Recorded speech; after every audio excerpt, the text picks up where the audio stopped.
Nagsimula na ika-200 Kagsawa Festival sa Daraga Albay. Paggunita ito sa pagputok ng Bulkang Mayon noong 1814. Umarangkada na rin ang Pamulinawen Festival ng Lawag City, Ilocos Norte. Makibalita tayo kay Bridget Mayor ng GMA Ilocos. Ito ang Ranyag Fun Run na bahagi ng pagbubukas ng Pamulinawen Festival ng Lawag City, Ilocos Norte. Liwanag ang kahulugan ng Ranyag.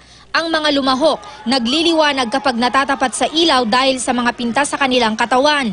Bahagi rin ng opening ng festival ang isang parada na nilahukan ng mga lokal na opisyal, non-government organizations at mga estudyante.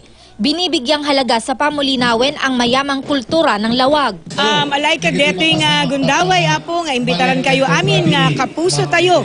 Ito'y syudad Tilawag. Kada kayo amin apo kapuso, piyesta natin to. Sa Daraga Albay, sinimulan na ang pagdiriwang ng ika-200 Kagsawa Festival. Nagbukas ang festival sa isang misa. Paggunita ito sa mahalagang bahagi ng kasaysayan ng Albay noong unang araw ng Pebrero taong 1814.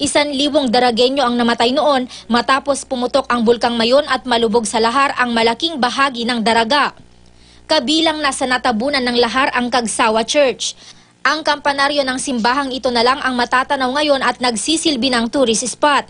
Isang buwan ang pagdiriwang ng Kagsawa Festival, kaya maraming aktibidad at programang nakahanda para sa mga gustong bumisita. Bridget Mayor, Nagbabalita, Pilipinas.